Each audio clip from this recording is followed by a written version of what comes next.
Good evening and welcome to Daily News Podcast. Your daily digest of everything Mangalore has to offer, from the critical to the captivating.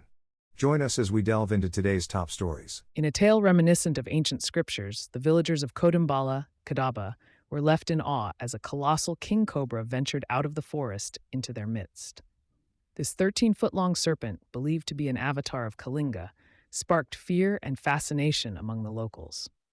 After a dramatic 7-hour operation, led by snake expert Gopala, the majestic creature was safely returned to its natural habitat, relieving the villagers of their anxiety.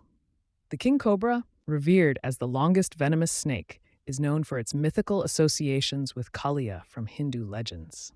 Its rare appearance in human-populated areas serves as a reminder of the delicate balance between wildlife and civilization, urging for the preservation of their natural habitats in the Western Ghats and beyond. In Mangalore today, Deputy Commissioner Mulai Muhilan assured the city of adequate water supply until May, dispelling concerns of water scarcity. Detailed updates on reservoir levels were provided. Thumbay near full capacity, AMR Dam at 93% capacity, Harekala Dam at 97% and 78% capacity in Biliur. Industrial usage has been allocated 50% of the water, with none for agriculture. Contingency plans are outlined, with inter-dam transfers if levels drop. Areas like Ulal, Kodakar, and Sameshwar are facing water shortages, necessitating tanker deliveries. 5 gram panchayats also report water scarcity. The commissioner appealed for public cooperation in water conservation efforts to avoid rationing, emphasizing the community's role in this initiative. In a major development today, Lokayukta police conducted raids on the rented accommodation and office of B.V. Jayana, the Taluk Panchayat executive officer of Kadaba. The raid was part of a disproportionate assets case, with Jayana's rented house in Vidyanagar on Panja Road in Kadaba coming under scrutiny. Formerly the CEO of Somawara Pete Town Panchayat, Jayana was transferred to Kadaba just a week ago. Lokayukta police also conducted raids on his house in Kushalnagar and other locations. The raid in Kadaba was headed by Lokaya's Madikeri Inspector Shashikumar and his team. Stay tuned for more updates on this developing story. In a recent update, Praveen Chaugul, the prime suspect in the Nejaru murder case involving the brutal killing of 4 family members, was presented before the 2nd JMFC court of Udupi. Chaugul was brought from Parapana Agrahara prison in Bengaluru to face charges. The victims, identified as Hasina and her children Afnan, Ainaz, and Asim, were tragically killed at their residence in Nejaru last year. The court has called for the accused to be brought forward for the framing of charges. The case has shocked the community, and justice is being sought for the victims and their grieving loved ones. In a recent development, Deputy Commissioner Mulai Muhilan paid a surprise visit to the SSLC examination center at Capitanio School in Mangalore.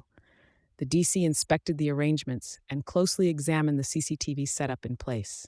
Deputy Director of Public Instructions Venkatesh Padagar, alongside SSLC exams nodal officer Venkatesh Nayak and headmistress Sister Lena D'Souza, were present during the inspection.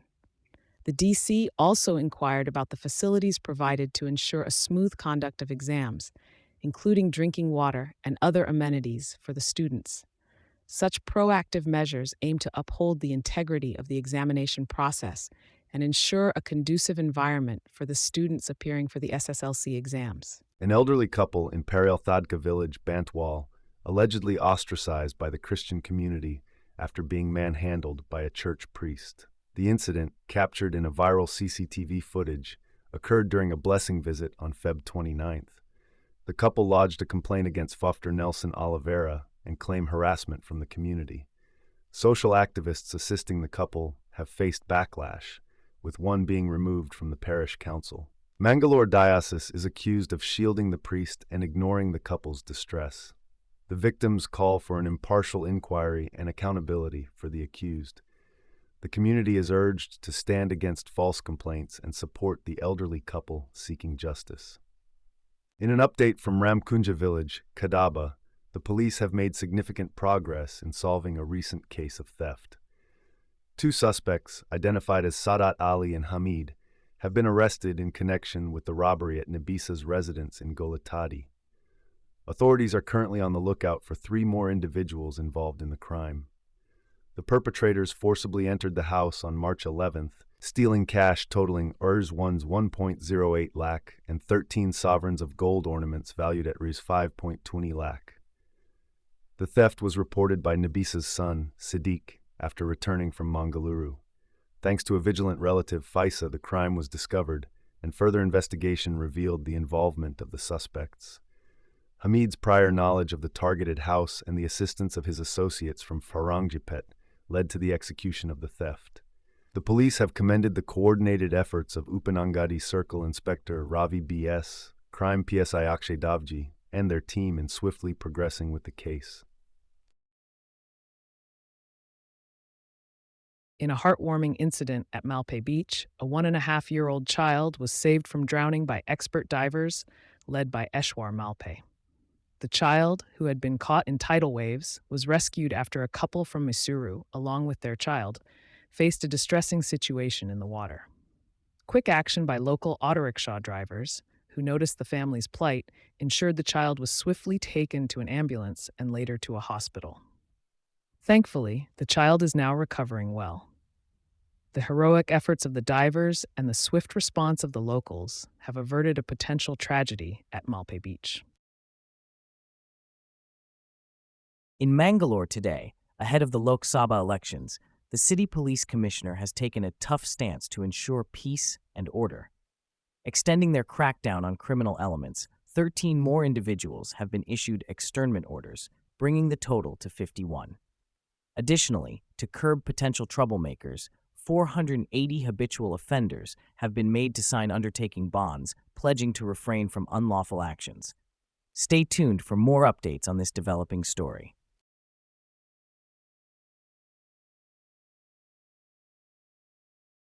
In Mangalore, the Enforcement Directorate has taken a significant step by filing a case under the Prevention of Money Laundering Act against Kerala Chief Minister Pinarayi Vijayan's daughter Veena Vijayan and her IT company.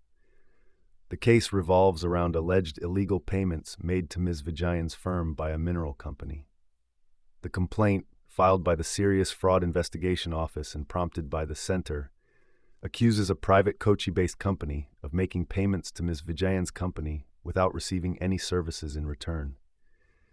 Exalogic Solutions, owned by Ms. Vijayan, reportedly received payments between 2017 and 2018 without providing any services.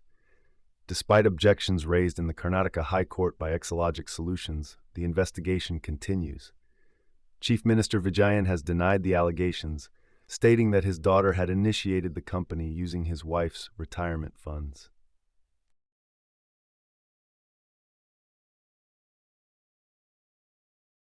Amidst Bengaluru's severe water crisis, authorities have fined 22 families for misusing drinking water for non-essential activities, such as car cleaning. The Bangalore Water Supply and Sewerage Board has collected a hefty sum of Rs 1.110 lakh in just 3 days. Most violations are reported from the southeastern parts of the city. With fines totaling Rs 65,000 in the southwest alone, the situation remains dire. The BWSSB has banned water usage for car washes, gardening, construction, and fountains. As temperatures soar and groundwater levels plummet due to scarce rain, authorities urge citizens to conserve water. Chief Minister Siddaramaiah disclosed a daily shortage of 500 million liters, emphasizing the urgency of saving every drop. Let's join hands to combat this crisis and preserve our precious water resources. In a major breakthrough, security personnel engaged in an anti-Naxal operation in Bijapur district of Chhattisgarh successfully eliminated 6 Naxalites, including 2 women cadres. The gunfight that took place in a forest area near Chipperbadi village resulted in the recovery of a significant cache of weapons and explosives. The joint team involved in the operation, comprising the DRG, CRPF, and Cobra units, acted on specific intelligence regarding the presence of Naxalites from the PLGA platoon number 10 of Maoists. While the identities of the deceased Naxalites are yet to be confirmed, reports suggest that several others sustained injuries in the exchange of fire. The security forces continue their search operation in the region. Bijapur district, located in the Bastar Lok Sabha constituency, holds strategic importance as it gears up for the upcoming general elections scheduled for April 19th. In a press conference today, Sunita Kejriwal, wife of Delhi Chief Minister Arvind Kejriwal, stated that her husband will expose the truth regarding the liquor scam when he appears before the Delhi High Court on Thursday. She mentioned that the Enforcement Directorate found only 73,000 during the raid at their Delhi residence. Sunita Kejriwal also expressed concerns about the water and sewer problems in Delhi and criticized the central government's actions against her husband. Meanwhile, the Delhi High Court heard a petition filed by Arvind Kejriwal challenging his arrest by the ED. In response, Union Minister Anurag Thakur made remarks accusing Kejriwal of being involved in corruption. This has escalated into a political debate between the two parties. Stay tuned for further updates.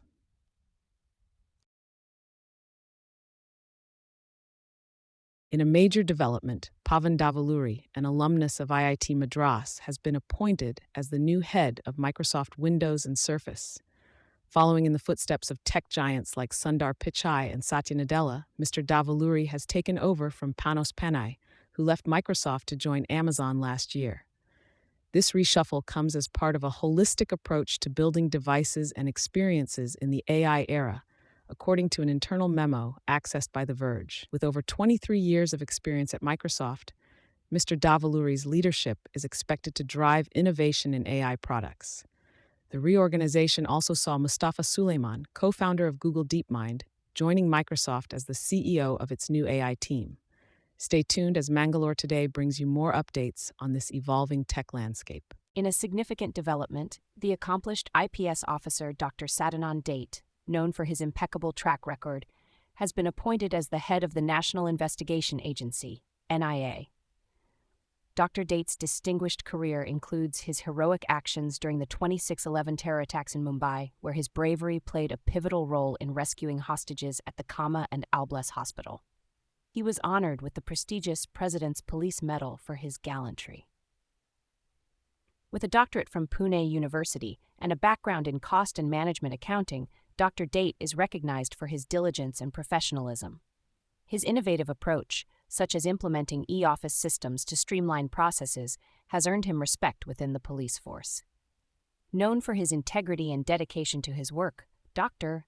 Date's appointment as the head of the NIA has been met with widespread praise, highlighting his unwavering commitment to upholding the law and serving the nation. In a major crackdown on suspected violations of foreign exchange regulations, the Enforcement Directorate has seized a whopping ₹2.54 crore in undisclosed cash. The agency conducted searches in several cities including Delhi, Hyderabad, Mumbai, Kolkata, and Kurukshetra in Haryana, targeting companies like Capricornian Shipping and Logistics PV Ltd. During the operation, cash was even found concealed in a washing machine at an undisclosed location. The entities involved were suspected of making suspicious outward remittances totaling Rs 1,800 crore to Singapore-based companies. The ED also froze 47 bank accounts in connection with this case. This enforcement action was prompted by credible information indicating large-scale foreign exchange transactions outside India. Stay tuned for further updates on this evolving story. In the latest political developments, Shiv Sena UBT has revealed its initial candidate list for the upcoming Lok Sabha polls. Notably, Rajya Sabha member Anil Desai will be competing from Mumbai South Central. Maharashtra gears up for elections in 5 phases starting April 19th, with the Akola West Assembly seat by-elections scheduled during the second phase. Stay tuned for more updates on the electoral battleground. In a disturbing turn of events, Satyam Surana, the brave Indian student who stood up against extremists outside the Indian High Commission in the UK, is now facing a smear campaign during the student union elections at the London School of Economics. Satyam alleges that false accusations linking him to the BJP and labeling him as a fascist led to a targeted hate campaign just before the voting. Despite running a campaign focusing on campus issues, such as grievance redressal and subsidized food, Satyam's chances were derailed by these malicious allegations. He highlighted that the coordinated attack against him seemed to be politically motivated by groups against the BJP government in India. Satyam expressed disappointment that the smear campaign was initiated mostly by fellow Indian students, questioning their actions that undermine the sovereignty of India. The support he received from some individuals during this challenging time was a silver lining in an otherwise distressing episode for him at the campus. Mangalore Today brings you the latest news update from Karnataka. The anti-corruption agency, Lokayukta, has launched a massive raid operation targeting government officials in 13 districts across the state. Over 100 Lokayukta officials are conducting raids at 60 locations, including in Bengaluru, Bidar, Ramanagara, and Uttara Kannada districts. In Bengaluru alone, 5 locations are under scrutiny. The raids are being overseen by 13 superintendents of police and 12 deputy superintendents of police. This operation comes after a similar crackdown in January, where 40 locations were targeted in 10 corruption cases across various districts. Stay tuned as Mangalore Today keeps you updated on this developing story. And that's a wrap for today. We're thankful for your viewership and invite you to delve deeper into today's topics at mangaloretoday.com. Keep up with the ever-evolving world by subscribing to our channel. Thank you for being part of our day. Good night and stay informed.